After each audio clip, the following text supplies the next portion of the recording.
Sacrum ऑफिशिनैलिस चीनी से बनाई गई मेडिसिन है। इसको पोटेंटाइज करने के बाद किस तरह के सिम्टम्स को ठीक कर सकती है, वही इसका होम्योपैथिक यूज है। यानी जो डायरेक्ट आप चीनी ले रहे हैं उसका जो साइड इफेक्ट है कुछ इस तरह से आएगा।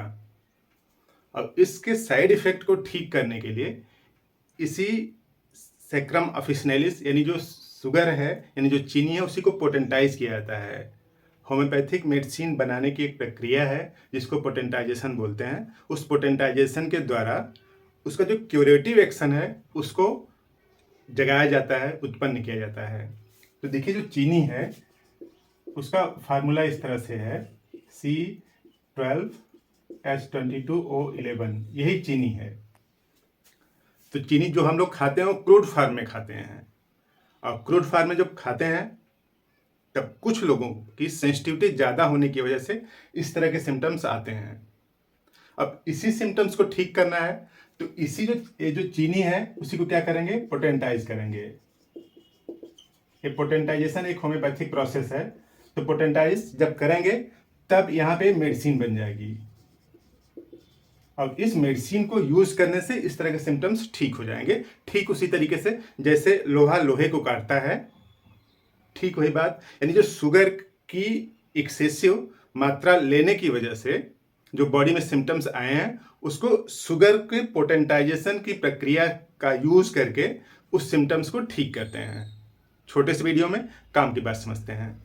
तो देखिए जो चीनी है C12H22O11 है, इसको और सिंप्लीफाई फॉर्म में देखें तो बेसिकली ग्लूकोज है, ठीक है, और एक ग्लूकोज है C6H12O6, और इसी जो C6H12O6 है इसी से आलू भी बना है, यानी आलू के अंदर भी यही पाया जाता है, और जो चावल है उसके अंदर भी यही पाया जाता है, और चीनी तो देख ही रहे हैं।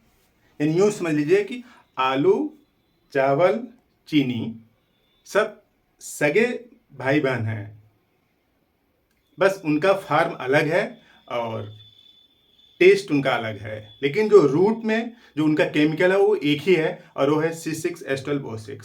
यानी यूँ समझ लीजिए कि जो लोग भी आलू, चावल, चीनी का एक्सेस यूज करते हैं उनमें से कुछ लोगों के बॉडी में हार्मफुल पदार्थ बनने की वजह से बीमारियां उत्पन्न हो जाती हैं। तो सेक्रम ऑफिशिनैलिस उसको ठीक करेगी। तो देखिए जब भी किसी का भी डाइजेशन खराब हो तो उसका प्राइम इंडिकेशन इस तरह से है कि जीभ पर कोटिंग आ जाती है, जीभ पर एक सफ़ेद लेयर जम जाती है और जीभ थोड़ी सी बड़ी हो जाती है और जीभ पर दांतों के निशान आ जाते हैं।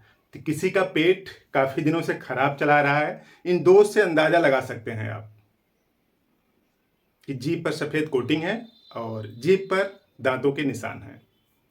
और उसके साथ साथ क्या है कि यहाँ पे जहाँ पे टाई लटकती है जस्ट नीचे वाले पोर्शन में एक हड्डी है, स्टर्नम है, उसी के जस्ट नीचे वाले पोर्शन में उसी को बोलते हैं पिट ऑफ स्टमक, उसमें बर्निंग होती है, जलन होती है।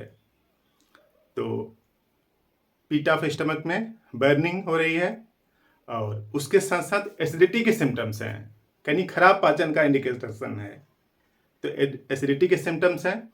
और अब देखिए अगर पाचन की प्रक्रिया बॉडी में ठीक नहीं चलेगी तो उसका इम्पैक्ट लीवर पे जाएगा, लीवर स्वलन होगा, लीवर सूजा हो सकता है, स्प्लीन सूज सकती है, या फिर मेजेंट्रिक ग्लैंड, बॉडी के अंदर मेजेंट्रिक ग्लैंड पाई जाती हैं जो आंत है, ठीक है, उसी के आसपास लगी हुई इस तरह से मेजेंट्रिक ग्लैंड पाई जाती हैं, उसमें भी सूजन आ सकती है। तो देखिए क्लियर कट लिखा है व्हाइट कोट ऑन टंग, जीभ पर सफेद कोटिंग है एंटीम क्रूड जैसा, लेकिन एंटीम क्रूड की जो जीभ है वो हार्ड नहीं हो जाती है, इसकी जीभ हार्ड हो जाती है, स्टिफनेस आने लगती है। तो व्हाइट कोटिंग तो है जैसे एंटीम क्रूड में है, लेकिन यहाँ पे क्या है, स्टिफनेस है, और एंटीम क्रूड में स्टिफनेस नहीं है। और burning in pit of stomach, यानी जहाँ पे टाई लटकती है उसी के पास एक हड्डी पाई जाती है, स्टर्नम, स्टर्नम जहाँ पे खत्म होता है नीचे वाले पोर्शन में, उसी को बोलते हैं पिट ऑफ स्टमक। उसमें जलन हो रही है, बर्निंग हो रही है एसिडिटी की वजह से, और acidity in the stomach and itching at the anus. Stomach में एसिडिटी है और सबसे अंत वाला पोर्शन जो है एनस, वहाँ पे इचिंग हो रही है। तो पेट में जलन और उसके साथ साथ एनस में खुजली, ये चलता रहा अगर ज़्यादा दिनों तक तो पाइल्स बनने वाला है, फिस्टुला बन सकता है, फिसर बन सकता है। तो इचिंग हो रही है यानी प्रक्रिया पहली है, इसके बाद वाली और दूसरी प्रक्रिया चलेंगी, जो जैसे फिस्टुला हो सकता है, हेमोरॉइड्स हो सकता, पाइल्स हो सकता है और फिसर्स हो सकता है। और sharp pain from kidney to shoulder, kidney से शोल्डर तक पेन है। शार्प पेन, तेजी से पेन होता है। यहाँ पे देखिए इस तरह से, ये ह्यूमन बॉडी है, मान लीजिए इस तरह से, ऐसे, तो इधर ही कहीं किडनी होगा, यानी यहाँ किडनी से लेकर के कहाँ तक, शोल्डर तक, यहाँ कंधे तक पेन यहाँ पे जा रहा है। और हेड वाला पेन माइग्रेट करके यहाँ तक आ जाएगा, फीट तक आ जाएगा, यानी किडनी वाला पेन शोल्डर तक जा रहा है और हेड वाला पेन फीट तक आ रहा है। देखिए क्लियर कट लिखा है, pain in bone from head to feet, सर से पैर तक और किडनी से शोल्डर तक। Sharp pain from kidney to shoulder और हेड टू फीट तक। अगर ये चलता रहा, इस तरह के सिम्टम्स आ रहे हैं, तो कुछ टाइम बाद स्वॉलन, लीवर में भी सूजन आएगी, स्प्लीन में भी और एब्डोमेन में भी। लीवर में, स्प्लीन में और एब्डोमेन में सूजन आएगी। और swelling and इंडोरेशन of mesenteric gland, छोटे बच्चों में अक्सर देखा जाता है, उनके अल्ट्रासाउंड की रिपोर्ट में आता है, जो मेजेंट्रिक ग्लैंड है उनकी स्वेलिंग आ गई है।